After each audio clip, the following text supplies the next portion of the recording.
guess we'll all get there. Hello and welcome, heroes, to the Crit Academy. I am your host, Justin. I'm your co-host, Austin. I'm your co-host, Ian.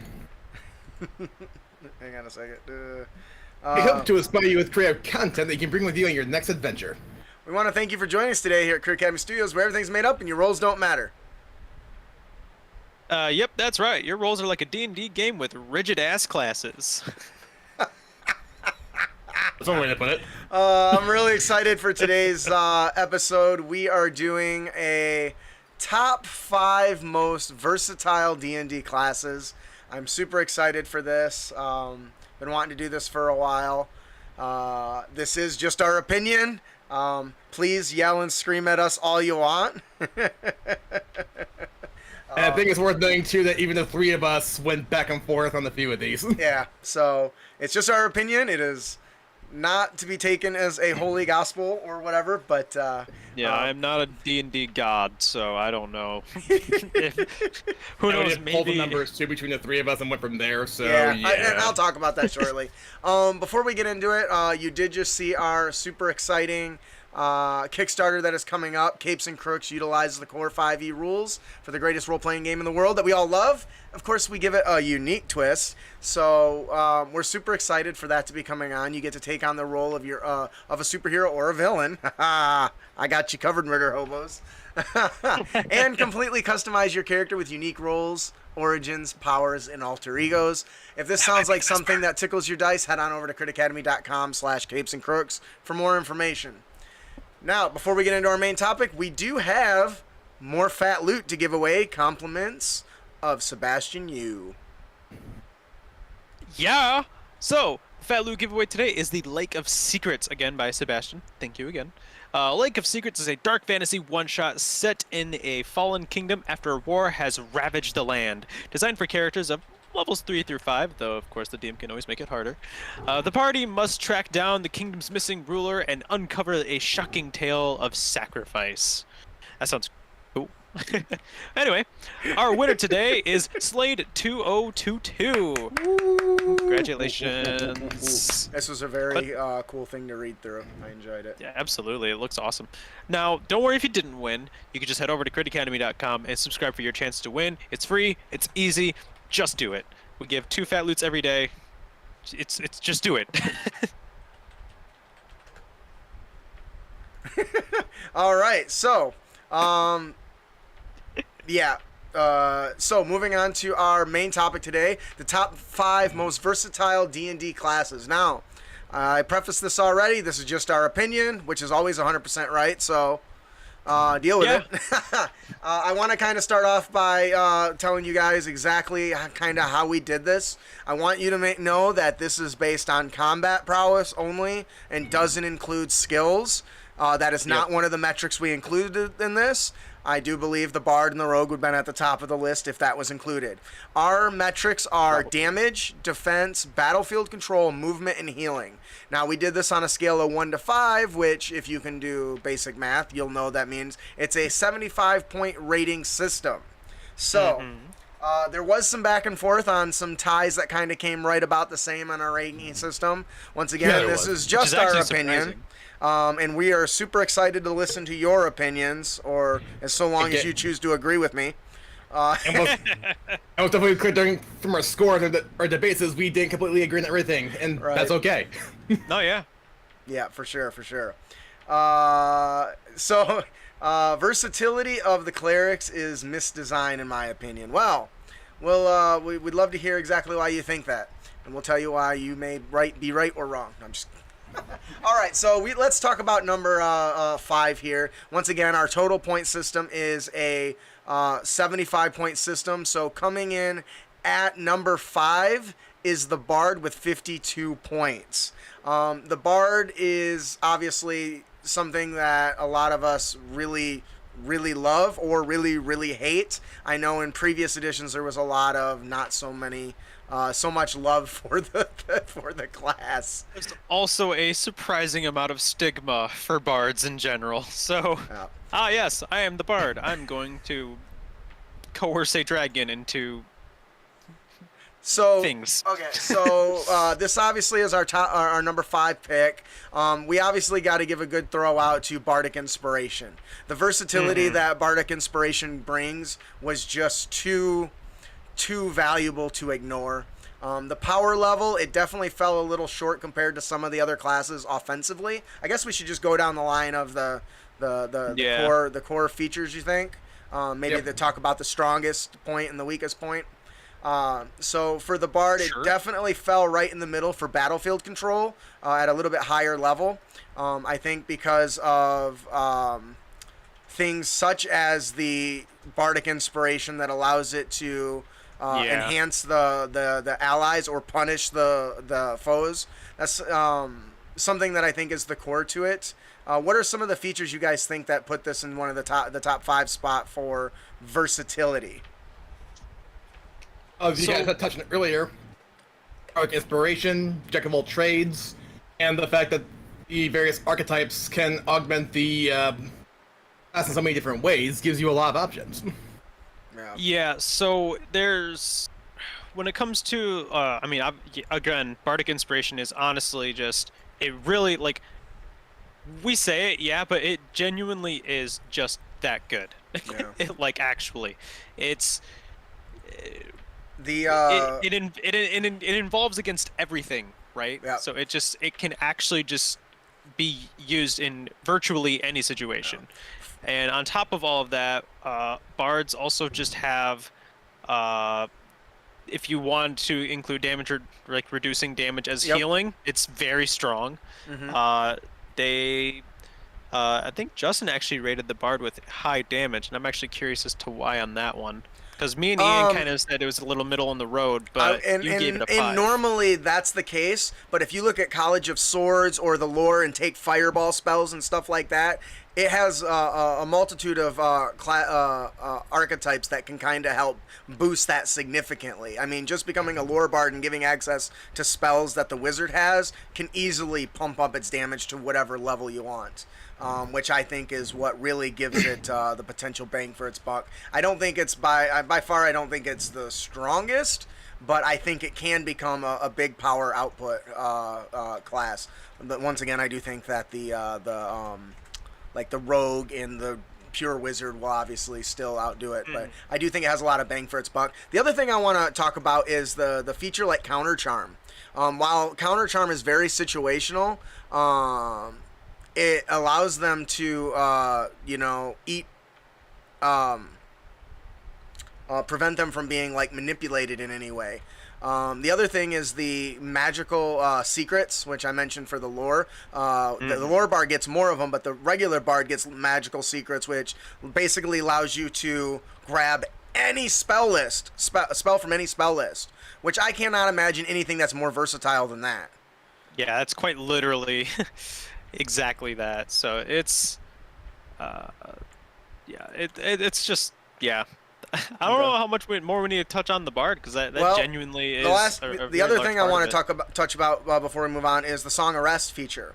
If whether you're running a healing build or not, the Song of Rest allows you to gain extra healing during short rests.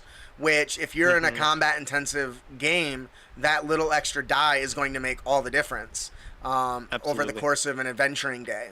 And I also don't want to forget that the bard is, without special feats and stuff, is pretty much the only one that gets Vicious Mockery, which while it doesn't do much damage, I think it is single-handedly one of the best defensive spells, especially the best defensive cantrip in the game, because it can turn a nasty attack into nothing, which is better than any healing potion and any healing spell in my opinion. So certainly beats Cure Wounds, that's for sure. So, all right, what is number 4 here, Austin? So, number 4, we actually had Wizard, and unanimously across the board, we all agreed that the Wizard has probably some of the highest damage output. Yes. Hands down. Like, it's We all not gave it really 5. a contest. Yeah. I guess Meteor Storm. Yeah, Meteor Storm is ridiculous. It does, what is it, like 20 d10s or something like that? 3 times. Yeah. 3 times. So, I do think it's worth noting the when it comes to the power. The power wasn't just rated in blanketed damage. Being able to cast Dominate Monster or something like that on an enemy also I would constitute as a power and a battlefield control. But I would more rate that as strictly just battlefield. You think control, so? Because that is, you're just crowd controlling it. You're making sure that thing doesn't move. yeah, but I feel Which like is the what wizard crowd control is. Yeah, but I think the wizard counts that as well. That they're doing that damage because of something I did, right? Anyways. Well, yes, but that is actually battlefield control. That's part of the argument. That's why we made Right, that right. spot. So Oh, It'd be Media the same Storm. thing as a barbarian grappling somebody, and you say hit him. so go ahead. Oh, and for the record, Meteor Storm, 20d6 fire and 20d6 bludgeoning on 40-foot radius areas. Yeah, Jesus. Chef Boy are wrecked, man. Not to mention, Yeah. if you cast, is that the one you don't need line in a sight? You just need to see where you're casting to use. Range 1 mile. Yeah, so you can use Scry inside of a building. Yeah, and just just it's bombard there them. now.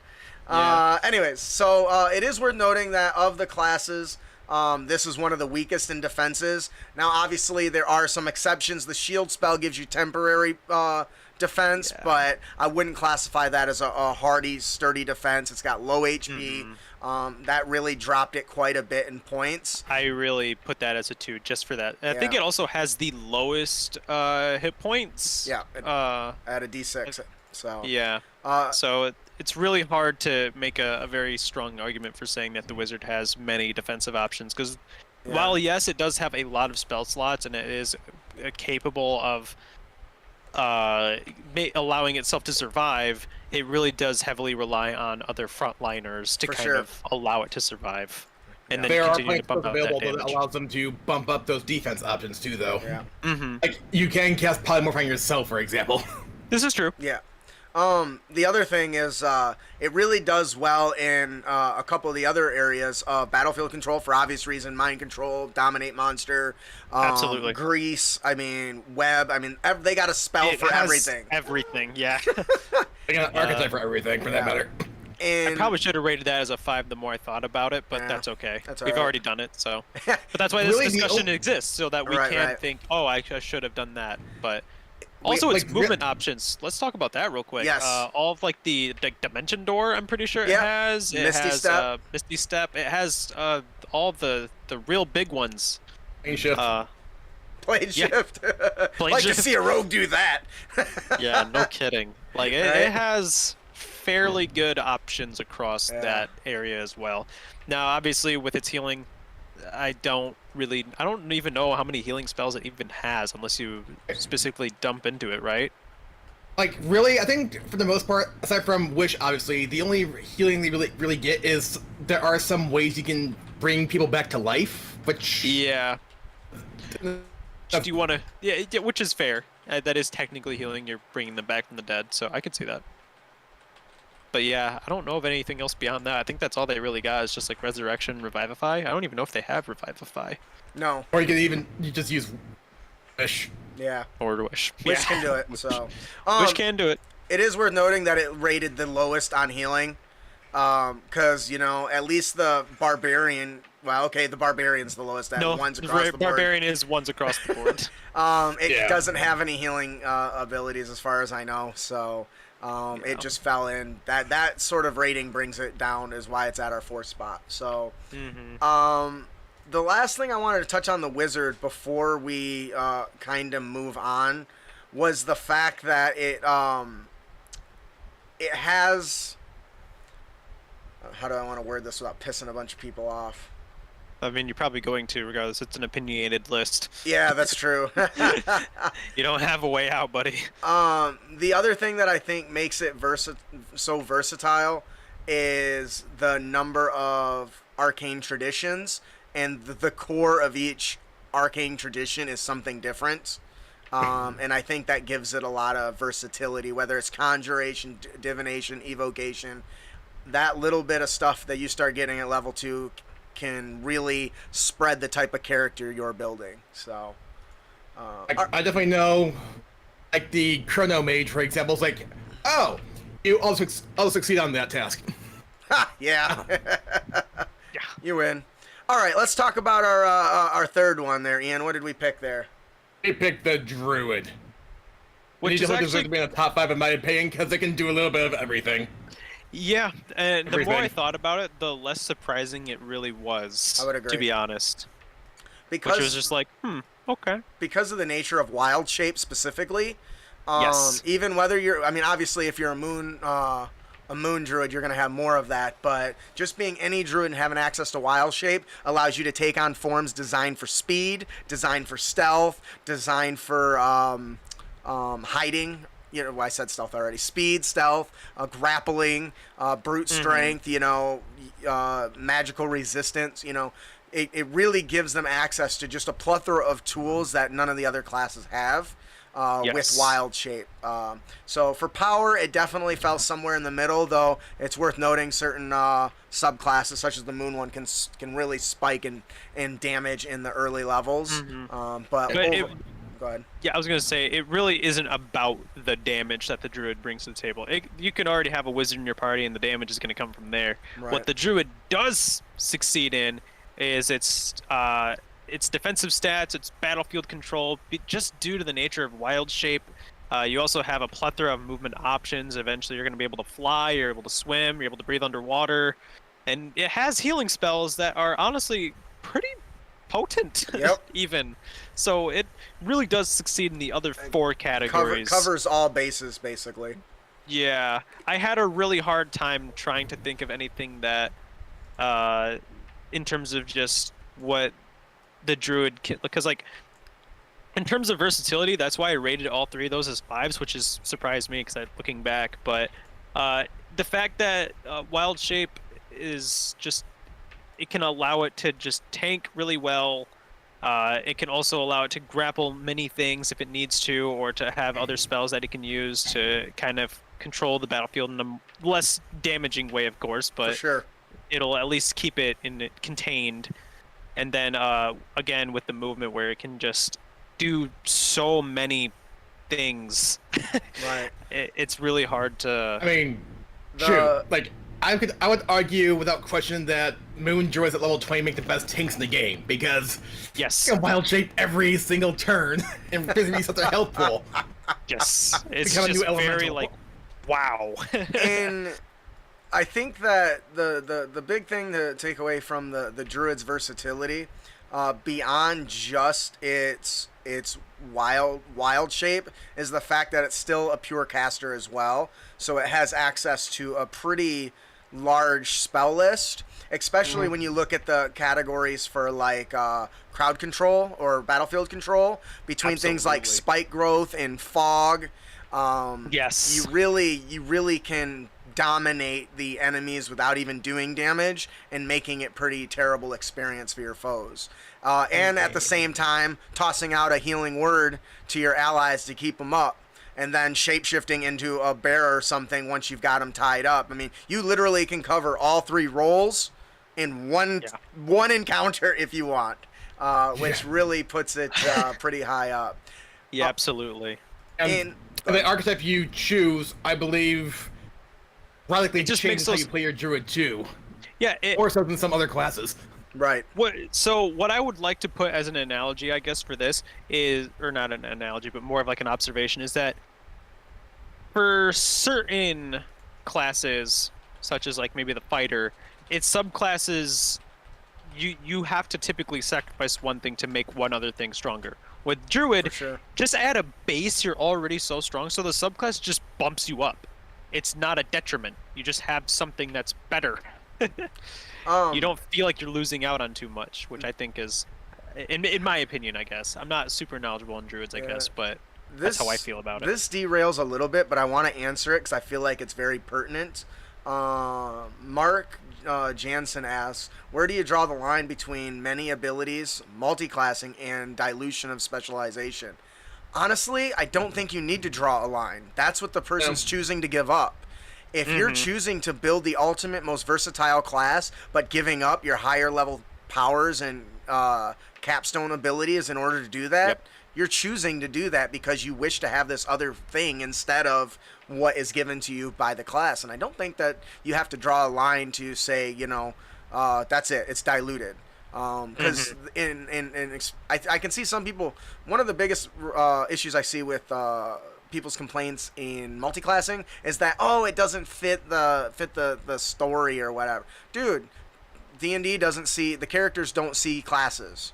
No, they don't. They see professions. So if you multi-class into Cleric and Paladin and Warlock and Druid, maybe you're just a golden boy who went and studied all around the world and learned these cool techniques, And also made a pact, but we'll discard that. Well, whatever. The point is that I personally don't feel like you need to draw that line. You're choosing to take this other feature for whatever reason in place of something else, and you also lose the potentially access to ability score increases. So there's punishments built in for that higher trade-off. abilities from one class. Yeah. Yes. So, because there is limitations. Anyways, that was a short D thing, but I thought it was a good question and since we're talking about versatility, that was worth touching on a little bit. Yep. Yeah. So yeah, that was the Druid ranked at number 3. Yeah. So now we're gonna talk about number 2, and this honestly came to us as a surprise to me. The Paladin. So Yeah. the Paladin walked off with 4s across the board for power, for damage, because obviously smite fuel is there's no denying that stacking smites is a potent combination, even if it is only for a short period of time. I mean, you run out, but during that brief time. Right, and once again, we didn't. We kept a nice high level 1,000-foot view in our analysis when we were doing this, because obviously you can't take every build, everything into consideration. But there's a few things that paladins do really well. They smite a whole hell of a lot. They can walk through enemies like a freight train.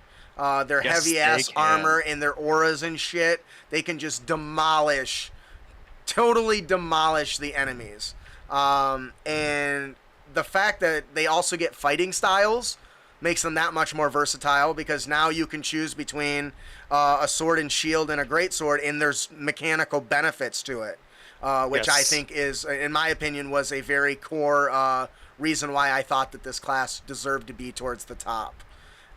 Even if you just take paladins at a baseline without the subclasses, the aura of protection, if you have a high charisma paladin with aura of protection, your entire party basically just gains a +5 to all their saving throws. Every saving throw, including the paladin, who has high AC already.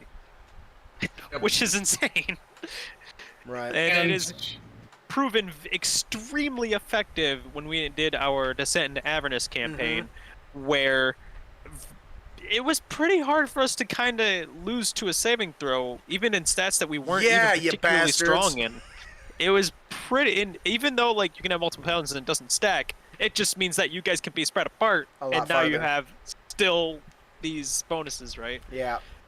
I mean, if you went tanky, look at the Oath of the Ancients. Like, they gain an ability as part of the archetype saying, oh, you hit me with a spell, I take half damage before rolling the save. Yeah. Yeah, the defensive capabilities are absurd. And of course you can just take the defensive fighting style just to bump that AC up by 1 more just for fun for your DM. So that actually leads me to the next thing I want to talk about is the Paladins. We gave it a pretty good rating in battlefield control. Now, I know why I did that, because I think Banishing Smite and Banishment or whatever are just amazingly powerful battlefield control, because you can instantly remove an enemy from the battlefield. So obviously it made sense to give them. What reasons did you guys give them high battlefield control? So for me personally, I think Command is an extremely good level 1 spell. I think it is crazy because there's a lot of just one-word English words out there that can make your opponents do some very silly things. And even depending on the situation, so say a Dragon Rider, for instance, if you tell that man to jump while he's flying through the air on a dragon, he is no longer on that dragon. He is going to fall. Yeah, that happened in our game. Thanks, Ian. Yeah. I regret nothing. And I did that on when we were doing the whole Mad Max through Descent into Avernus, where Yep. I told the guy to jump from his motorcycle car, and the car spun out of control because there's no one manning it anymore. Yeah, absolutely. Very good. What It's about a you, very Ian? good spell. I mean, just the oaths alone can give you some additional spells like Sanctuary, Sleep, Calm Emotions, Hold Person, Hold Monster, Wall of Force. And that was just from one oath in particular, Oath of Redemption. And yeah, access to other spells too that help, restrain enemies, buff allies, good stuff. Yeah. Yeah. Also, the healing. I guess we can. I don't want to get to that yet. no? Okay. I had one more point where I thought battlefield control is good, and I touched on it briefly with fighting style, but the protection fighting style gives it a lot of very good one. battlefield control, because it basically says, hey, sure, you can attack this guy, but you're going to have disadvantage. Yes. Which I consider that's not as much like a traditional control, but a way of punishing the player or the enemy for targeting somebody else instead of the paladin, as well as they can grapple just pretty damn good. Not quite as good as a barbarian or a fighter, but usually with strength being one of their higher stats, makes them easily able to lock down an enemy. Okay, now we can go to healing. Well, I guess before we go to healing, there is one more thing we all kind of agreed on the paladin. They can't move very well. They don't. Which is one of the downfalls of paladin. Yeah, they which I- basically have Misty Step, they but- basically have regular movement speed, and then I think there's one or two oaths that give it Subclasses. Misty Step, but that's not enough to warrant a high mobility. a high- Plus, yeah. it has disadvantage. They usually will have disadvantage on stealth checks too, which aren't so super great. All right, now healing. So, immediately, lay on hands. Yes. Is basically 5 times whatever your level is, and that's how much you can heal somebody. And it only Or takes disease. one to bring somebody back into the game. And that's like Yeah. we just played level 5, and Stella Nova had her med pack, which is essentially lay on hands, and was able to nearly bring you up to half your health with it without having any resources. So when you run out of spell slots to heal, you can be like, well, I'm going to be more reserved. Oh, you fall down, I'm going to slap you awake. Boom, you're up 1 hit point. And you can just keep doing that. And that 25 makes times it, at level yeah, 5. it makes it a very potent heal ability. I'm not talking, when I say potent, I'm not saying, oh, big heals. No, man, getting somebody up is Oh, yeah. way more valuable than Getting healing that thing another just person. gave a point for why I rated like the movement a little bit higher, finding speed. Finding Yes. greater speed. Okay, yeah, Oh, yeah. you're right. No, That's yeah, something I I can forgot see that. about. Is that unique to the paladin, or is there? That's unique to the paladin, isn't it? So there is a I think the spell cleric option might have there. it. Yeah, I don't know. I didn't see I that. don't on It's the like, know. spell I list. remember that, but then forgot. But anyway. Anyways, so And I think, let's be real here, laying hands probably going to be the main way for a paladin's going to be healing anyway, because, let's face it, all those spells, they're going to be smite fuel. yeah, But that's also- generally how it is. But At when they start getting 3rd level spell slots, guess what they have? Revivify. So even if somehow, by some miraculous ability from your DM, they finally got rid of all those lay on hand stuff, points, but you still have a 3rd level spell slot yep, that absolutely. you kept just in case, And then you're like, oh, you look at your best friend who's down there, and you're like, I bring him back from the dead. And your DM looks at you, and he's like, I worked so hard to make sure this man failed all 3 of his death saves after you brought him back 15 times, and now I have to kill him again. Oh, yeah. It's very just, yeah. Oh, it really is only available Only for paladins. paladins. So. Okay, I didn't know And that. and finding greater steed includes griffins, Pegasuses, rhinoceros, saber-tooth tiger, dire wolf. Is it where the heck the Pegasi? Harrington is. And what I is a don't group know, of dude. Pegasi? Is it a flock? Huh. Anyways, I don't know. the questions that plague me at night. So, okay, I think we touched on that pretty good. A lot of good points there. Once again, everyone, we're looking at this from a very high level. This isn't This is just our opinion. It's not the godsend or whatever, but and if you're wondering, hey, I've noticed there's no non-spellcasters, because let's be honest, spellcasting just makes all the classes more versatile. That's why they didn't fit on this line. Though we did talk about, because we didn't include skills, right? I definitely feel like Bard and the Rogue would have been near the top if we included skills. And it is worth mentioning, though, that there was a three-way tie between Wizard, Bard, and Fighter. Yep. The fighter did make it surprisingly high. I know, right? I didn't expect that. But we'll touch on that if we can. Let's talk about number 1. Were you guys surprised to see that it was the Cleric at all? No. Yeah, me neither. After I looked at it, I was like, oh, that's going to be at the top. As soon as I started writing them out, I was like, that's going to be at the top. So the Cleric is our number 1. This one came in with, 58 points? Yeah, 57. 57 out of 75 points because it covers a lot of ground. The most obvious thing being the fact that its domains cover every aspect of the game as far as I can tell. If you want to be a wizard in heavy armor, boom, be an Arcana domain cleric. Do you want to be a nature druid guy, but you still want to wear heavy armor? Be a nature domain cleric. Do you want to be a person who fights for peace and justice? Be a peace domain cleric with big weapons. Do you want to be a rogue, but at the same time, you still want to be a cleric? There's the trickery domain. Yes, there's literally a domain that fills every single role. Did you want to be a paladin, but at the same time you still wanted 9th level spells? There's the war domain. It's for that matter, the literally light just... domain. Yeah, and the light one. Yeah, so this really ended up being at the very top for the most obvious reasons. It really has a domain for every. Yeah. What else do you need to know? And they work really, really well when it comes to filling any slot, any role. I was kind of sad because honestly, I think on a combat to combat and adventure to adventure basis, I actually think the Druid is better because it can change in between adventures. But when you're filling out your character and you decide you want to fill out a different role, this class has it. Now let's talk about one of the other things that makes it super versatile: the cantrips. Holy crap! There are cantrips for everything. Whether it's damage, whether it's light, whether it's protection, whether it's enhancing skills, whether it's avoiding damage. I mean, there's literally a cantrip for everything. Mending, putting things back together when they're broke. I mean, it makes them, once again, just versatile. They have it all. Yeah, yes. They literally have it all. Is there any particular features you guys think that really just make them versatile besides their cantrips and their domains? They get some spells that other classes, for the most part, so we just don't get. Guidance. Guiding Bolt.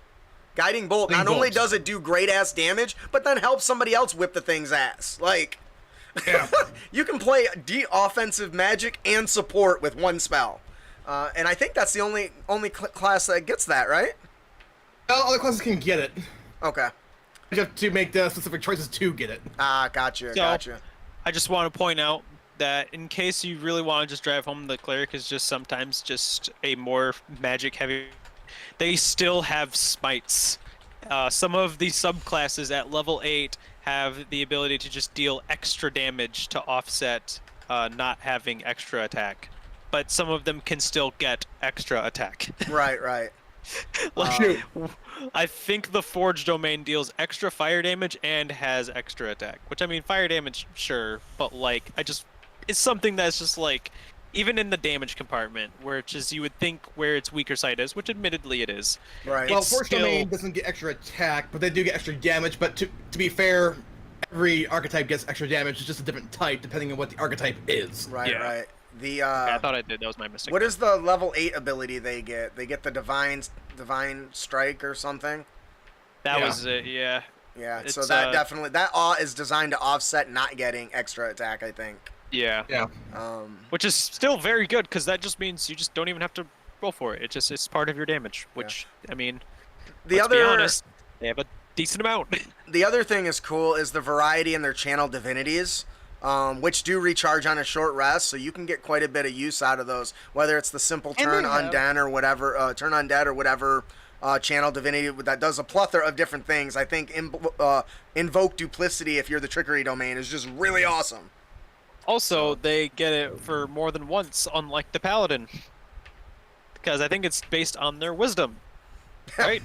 Yes, I believe so. Not only is it strong, they can also do it many times a day. Do we talk about they're pretty good in saves too. They got some of the better saves if I'm Wisdom and yeah, charisma? yeah. Yeah, two very good saves. So So all they right. likely won't get charmed or anything. Is there anything you guys want to give as an honorary mention for combat Life versatility? Domain Cleric, best healer in the game. What's that? Life domain cleric? Domain Cleric, best healer in the game. Yes. Oh yeah, we Yeah. didn't touch on healing. Yeah, they heal. Clerics heal a lot. I mean, they can Yeah. even turn that stupid good berry into a freaking sensu bean. I multi-class.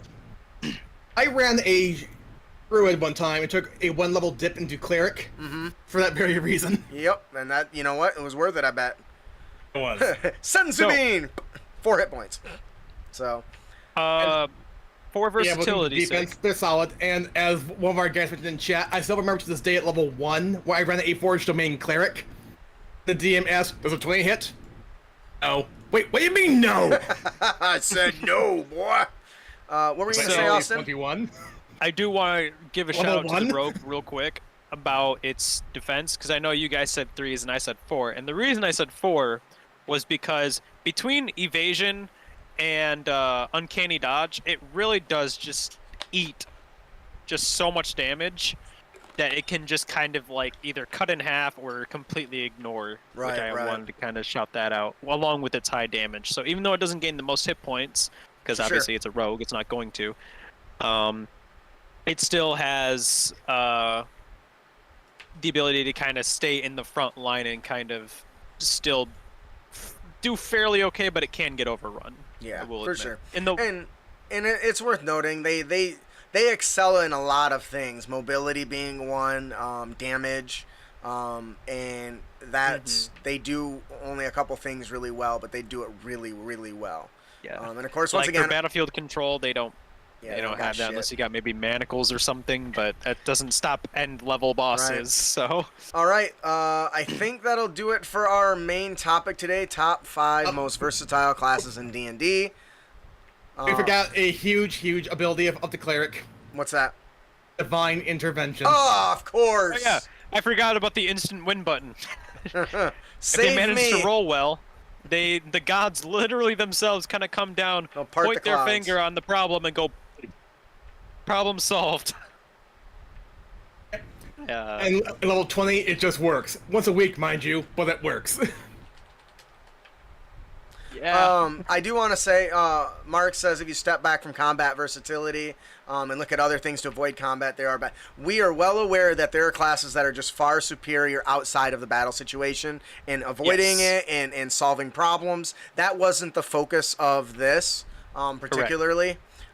Because we actually discussed once again before the show started that the rogue and the bard would probably be at the top positions because of expertise and Jack of all trades. jack of all trades and stuff. So there are classes, but we wanted to make this the thing that a lot of people unfortunately care more about is these stats The combat. versus the skills. Though I almost it's- added skills as a section, I think I wanted to save that for something later. So, anyways, And for that matter, too, like the Artificer's bonuses to various crafting abilities, too, or Yes. their infusions, or for that matter, the Warlock's invocations, too. Yes. all very right, big that'll part. do it for our episode, our main topic today: top 5 versatile classes for D&D.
And now, what you've all been waiting for.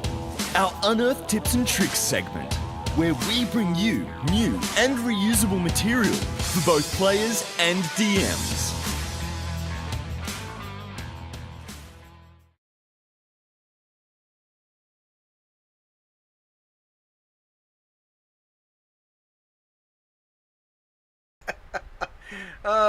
Mark, you make me laugh. He says, there are only a few ways to run magic in reality. There is no magic in reality. Oh no, science is sometimes Might as well be magic. magic, right? Who made the quote that to a sufficiently advanced science, to those that don't understand it, is indistinguishable from magic or some spiel like that? All right, who wants to take the character concept? Usually that's Ian. Ian. All right. Ian. Our character concept today is Allison Glitterpot. Hail Gnome. Description: he is armored to the teeth in gleaming plate mail with gilded edges. Yep, that's right. Gilded. A flowing blue cape and mantle trimmed with soft black waves gently flowing in the breeze. He's physically well built, has shaved his head bald. He tends to wear goggles to shield his eyes. Alright. Personality: he dislikes all random violence that takes place in the kingdom. He is ready at a moment's notice to give into his darker urges when necessary. He's a real pyromaniac, I can get behind that, and does not care who the fire hurts. He also ends up burning people alive in the fires that he starts. Ugh. Ooh. Don't forget the slides. Yeah, I'm working on it. If you'd In send them to history, me he was before born 2 to a minutes wealthy before the show landowner in the starts. frontier town, living a normal and happy childhood. Became part of the deadliest team of mercenaries in recent memory after a small town was destroyed due to the actions of some careless adventurers. Or Bastards. monsters, depending on your perspective. A botched job causes the group to be disbanded. Being a carpenter, he kept his interest for a while, but then became depressed and bored. So he turned to a secret life of crime and adventuring, taking increasingly more risks and challenges. Motivation? He's greedy. He takes revenge on those who destroyed his home. Damn. So he's like a very chaotic, neutral character. He's not necessarily evil, but I'd be hard pressed to say he's good. Actually, I had a couple people say in chat, is this the pyro from Team Fortress 2? It could be. It's a pretty simple character. I like it. Right and straight and to the point. Do you guys have any comments on it? Pyro, agree no. with that. I call that a win. Oh. Yeah, honestly, that works. It's good. So what do you guys think of the new layout for the character concepts? Or do you like the paragraph form where we have more discussion about it? Or do you like it being well defined? I think it being well defined works fine. The only reason being is because then we can comment on specific parts should one stand out. But in this case, it is a very. It's not necessarily like it's a bad character. It's just it feels very easy to implement. I guess in this case because now we have like what he does, what happened to him, what he's doing now, that kind of thing. Yeah, and that was kind of the hope. That way, it make it easier for NPC or PC. So, all right, Yes. that'll do it for our character concept, Alistin Glitterpot. Moving on to our monster variant, we have the Ashni Sarpa. So for the stat block, you're going to use the Salamander, and you're going to lose the couple of the features. You're going to change heated body becomes crackling body. Heated weapons becomes crackling weapons. Basically change anything that does fire damage to lightning damage. Right? Always fun. Yeah, I wanted to build this kind of lightning, like, you know, the long Chinese dragons. I'm envisioning something like that. Maybe a little bit of an eel mixed in. Electric eel mixed in. So a few of the new features you're going to give it is the melee weapon attack is going to now do slashing and lightning, and the creature it hits can't take reactions until the end of its next turn. Ooh, that's no good. Limiting reactions can F up everything. It also allows the the enemy to get in and get out without provoking op attacks, which is super useful. We're gonna give it a couple new legendary actions. I know it's a lower level monster. I think like a CR like 3 or 4 or 5, whatever. But these are gonna be really fun. You're gonna give it the 5 actually. the Ashni Sarpa, Ashni Sarpa can take 3 legendary actions, choosing from the following below. Shocking Escape. The Ashni Sarpa uses Disengage action The area the Ashni Sarpa moves through is covered in lightning until the end of the Ashni Sarpa's next turn. Any creature who enters the area or starts its turn there takes 1d8 lightning damage. Now we've got a monster that can affect the environment, changing the battle strategy of the players on the fly every time it moves. Combining that with the fact that when it strikes, they can't take reactions means a lot of movement is involved here. Then you're going to have Shocking Aura. The Ashni Sarpa, or Discharge Aura is what I think I was going to call it. Discharge Aura. In the Discharge Aura, it's... oh, shit. Where'd that go? All right, there we go. I think it's called Blast Aura here, but the Ashni Sarpa violently discharges stored lightning. Creatures within 10 feet of the Ashni Sarpa must make a dex save of 13 or take 2d6 lightning damage on a failed or half as much on a successful. After using this legendary action, the Ashni Sarpa's crackling body trait is inactive for 1d3 rounds. What do you guys think about this? Okay. I mean, very versatile enemy. I think I'd get fun to throw down with this thing. Yeah. What about you, Austin?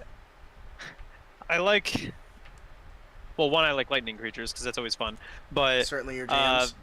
yeah. I think the ability to make something lose its reaction as like a regular basic attack is something very strong. So if you have like a rogue in the party, they're going to want to steer clear of this because that'll take away one of its strongest defensive options, which is negating half the damage. So Yep. I think that's something that it can tango with very well. So that'd be kind of fun. Yeah.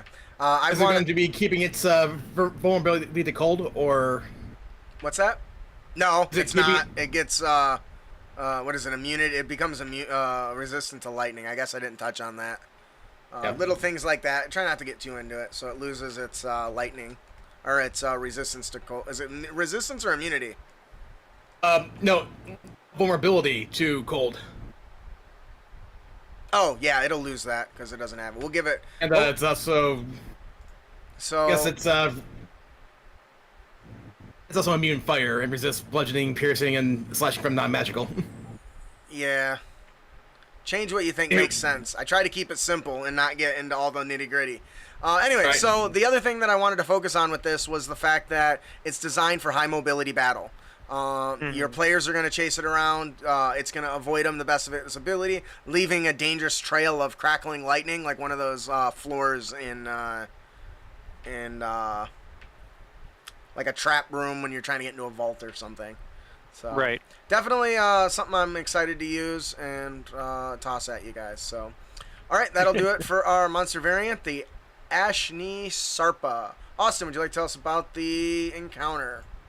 Absolutely. So the encounter of the podcast is the Bazaar of the Four Elements. Now, the Bazaar of the Four Elements is gathering. Merchants are converging from all corners of the realm to sell their wares. This event can occur in any major city the characters may be heading to or using a base of operations. During the events this time, it's not just shady characters and risky trades. This year, the magical flying storm giant tower has landed, bringing their magical crystals and... Good? You're good. Okay. And amazing movement skills to savvy traders and daring adventurers alike. While the characters experience the thrill of trade and haggling, they are approached by Jom Gemstone, a dwarf commoner. But A character that's a dwarf has a proficiency in jeweler's tools or makes a successful DC 18 intelligence history check, instantly identifies Jom as a prestigious jewels crafter. Jom is looking for somebody to take on a job for him. Jom tells the characters that Nearus, the cloud giant that owns and runs the tower, is one of the largest thriving crime lords in the land. Biggest, because he's a giant. He travels under the guise of trade, but his teams often pull off thieving jobs while in the town. Jom indicates that he already let the locals know, and they've hired extra guards and adventurers to protect those in the area. Last time the tower made a trade stop in Jom's house of Durnbor Newell, they stole his most precious piece of work right out from under his nose. He knows it's in the castle and wants to hire the adventurers to retrieve it. If the characters accept, they are to initiate a skill challenge to make their way into the tower and locate the gem known as the Azure Sky. The characters must achieve 10 successes before gaining 5 failures. And that's the encounter. what do you guys think? It is. I like the idea of a skill challenge of going in and just barging in and killing everyone in sight. I think a skill challenge is a little bit better suited for an event like this. Yes, I wanted to do a heist style encounter because there's not a whole lot of those, Yeah. and this was definitely a good way to do that. And I wanted something that made sense. And what would be if you were to be a criminal organization who steals and trades in, sketchy goods and shit? You would definitely want a mobile fortress. And what better disguise than being, part of this big trade organization? What do you think, Ian? Mm-hmm. Yeah. Wow, a man of many words. Yeah. I definitely like the overall aspect of economics being in there too, All right. because you don't see like a jewel trade going on very much either. So Yeah, and that's I Fair think enough. that'll give an opportunity for the characters that have collected all the random jewel trinkets and shit that they get to actually, go in and get some role playing done and trading. So definitely something fun, black market type stuff. So yeah. Yeah. all right, that'll do it for our encounter, the Bazaar of the Four Elements. Ian, would you like to tell us about our magic item? Our magic item comes from the Book of Wondrous Magic by M.T. Black, Dawn Shield. A shield that requires attunement. This glittering round shield is embossed with an image of the sun, radiating golden streaks of light. If you hold this item, you have a +1 bonus to AC in addition to the shield's normal bonus. While holding it, you can use its command word as an action, causing a burst of golden light to extend from you in a 16-foot cone.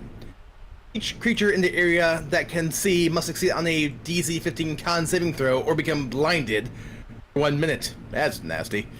Blinded creature can repeat this saving throw at the end of each of its turns, ending the effect on itself on a success. Once you have used the property of the shield, you can't use it again until next dawn. Oh, Yes. What do you guys think about this? I thought this was dope as hell. It's a Indeed. +3 AC shield that has a blinding light attached to it. That's pretty cool. I'm Yeah, about it. I love it. Very Paladin-esque.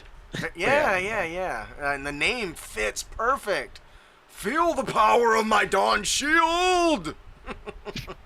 I like it. It's really straightforward. I wanted something that fit kind of our theme, and the top of the Cleric and the Paladin being two of the more versatile class. Having an item in there that kind of reflected that, I thought would be really cool. Reflected. No, whatever. I'll see myself out. And plus, the Book of Wondrous Items by Wondrous Magic by MD Black is phenomenal. If you haven't picked it up, you need to check it out. He is one of the DM's Guild adepts and does amazing work. So, all right, with that, we will move on to our Dungeon Master tip. Our Dungeon Master tip here today is Downtime Manager. Now, let's be honest, we all grow attached to our D&D characters and wish we could adventure with our party more often than time allows. If you could take your character with you and still interact with the DM and your party between adventures like an RPG version of Tamagotchi, would you want to do it? I know I would. So today we're going to talk about the Downtime Manager. It is actually an app you can get for your phone that your DM can set up activities for your characters and to pursue after the dragon has been defeated or before the quest begins leading up to it. Basically, it allows your character to use their downtime and basically play a little D&D away from the table. Does your character research spells? Do you need an axe? Do you have an axe to be forged? Maybe a skill to learn, right? With a few minutes per day checking in on your status updates and everything, you can actually collaborate with the members of your party and kind of coordinate and combine your different resources to things to do in between, little adventures, which I think is really, really cool. I definitely recommend checking out the Downtime Manager, this comprehensive tool to manage downtime sessions, which is something I didn't think we had yet. And I thought that this was a really, really neat tool. Using the tabletop companion app, the DM and the party create characters, run and manage your activities between adventures. And I just thought it was really cool. What do you guys think of that? That Okay, let solves me see. Go ahead. Oh. So I think it solves a lot of the issues that that D&D tends to run into is no one wants to role play downtime, really. Yep. They want to just kind of push the story forward, right? Because they want to be as efficient as they can with their time because they know they only have so sure. much before the session ends. This just kind of says, like, hey, just do this when we're not doing that. Right. And really puts it in like a comprehensive, easy to use thing, considering I could just do it on my phone. So Right, cool. for sure. I And do think some groups will get more out of this than others, because I can see some caring about this way more. But Oh, for I sure. think for those of you groups who do want it, here you go. absolutely, I agree. And once again, that's what that's there for. And it makes it easy if it's on your phone because everyone always has their phone. So most times, Yes. even when you're on the toilet. More Yeah. so when I'm on the toilet. I go out of my way to get my Yeah. phone if I'm going to go to the toilet. Yeah, me too. It's weird just being in the toilet and just kind of sitting there like, oh, that's a nice wall I'm looking at. All right. That'll do it for our DM tip, Downtime Manager. Check it out. You can find a link on our show notes at critacademy.com. Our Absolutely. player tip of the podcast is don't be a dick. And you can avoid dickitude with this awesome little trick here. Knock, knock. Who's there? It burns! Oh. Okay. Well, don't have Chipotle before the show. I am a huge fan of Home Alone, so it was a matter of time. It was only a matter of time for this came to mind. Sometimes the best surprises are those ones that the you aren't expecting as a DM or even a player sometimes. And this combination will brand you for life. Heat Metal in it is a powerful spell in and of its own right. Not only does it allow you to basically target manufactured metal objects, but it also lasts up to a minute. In and of itself, it's already pretty potent, right? Yep. But what if we could use it to damage an enemy even before combat started? Taking a note from my boy Kevin in Home Alone, you can cast Heat Metal on a doorknob, then use the Mage Hand from a distance and knock on the door. All the players ready their weapons and spells and wait for the door to open, and then they loose all their attacks. But the kicker is, if the door is heated up, as soon as they touch it, they take 2d8 damage, assuming they're not casted at a higher level. It's possible an enemy will die at the door. You're just like, ah! Which I just think is hilarious. Oh my gosh, like, okay guys, we're gonna get him here. Ah! What, Bill, what happened, Bill? Why is he dead? He just touched the door and he's dead. That's funny. His whole body engulfs in flame or What something. do you guys think about this? This It'd be really, definitely fun. yeah, this really is just like your Home Alone kind of like, oh yeah, I'm just gonna booby trap the place. No one's ever gonna get to me. Basically, well, I mean, it only lasts a minute, but when you're ready to go in a door and you know there's enemies behind it, it is awesome. I also like to touch with Mage Hand, just going doot doot doot. I like What about that a you, lot. Ian? The doorknob is not just the only option either. Like Right. a gate, armor, For sure. floor in some cases. Oh, I didn't even think about a floor. Oh, that's nice. Oh That's my hot. god, That's that's hot. that's horrifying. I just think of like inside like a giant's mountain where like the whole floor is just gridded as metal and you just Right. touch it and now the whole thing is lava. The floor is lava. Oh my goodness, All that's awesome. right, I think that'll do it for our player tip of the podcast. Don't be a dick. You avoid dickitude by playing Knock Knock Who's There with Heat Metal and Mage Hand. Before we close out today, we have another gift to give away. Compliments of our boy, or our sponsor, Milos Gowecki. Austin, that's your cue. Oh, is it mine? Okay. Oh, wait, no. Circle. Wait, no, is it Ian's? Should be Ian. Ian, Yeah. go. Alright, this bundle of supplements with character options is inspired by Lovecraftian horror tropes in the Far Realm. Include our subclasses, our race, spells, magic items, and more. There's the Far Touch, those who lost in madness and they come from beyond the stars. Nice. And the winner today is GM Grumpy. Woo! Do you think Tip's he's kinda really fun. grumpy? Win? Not a problem. Head over to criticacademy.com and subscribe for your chance to win and get our other free stuff. Yes. We give away lots of free stuff. We also got lots of goodies to enhance your D&D game. Lots. Please join us Emphasis on our on next that. episode. We're going to be discussing Capes and Crooks, a 5e superhero RPG. If you don't know it, we just finished our playtest adventure and had a lot of fun doing so. We're going to talk about our upcoming Kickstarter, Capes and Crooks, how we manage the development process behind the game, and how it separates itself, not just from the 5e setting, but also from some of the core mechanics. And how it also embraces the majority of those mechanics to make for a very super adventure. We really hope you guys will come and join us. Ask questions about the development process. Maybe even give us questions of things we hadn't thought about so we can improve moving forward. So, I agree. if you enjoy the... I don't usually read that, do I? If you enjoyed the show today and want to support us, visit us at critacademy.com. You can follow us on social media such as YouTube or Facebook or Twitter, or I think that's really the main three we kind of focus on nowadays. So go there. It's fun. We post memes sometimes. A little more often I probably should, to be honest. Yeah, a little more often nowadays, but that's okay. We have fun here. We're almost That's to kind of the point. 8,500 followers on Facebook, so that's exciting. And we just Yeah, very passed exciting.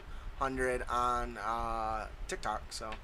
Yeah. Oh yeah, TikTok. Follow us there too. That's great. We Yeah. love that stuff. I love my 1 minute reviews. That's another thing. At YouTube now, we have 1 minute videos you can go watch. They're very short, so they're all helpful tips and all of our little encounters and stuff that we do compressed into a minute. I am your host, Justin.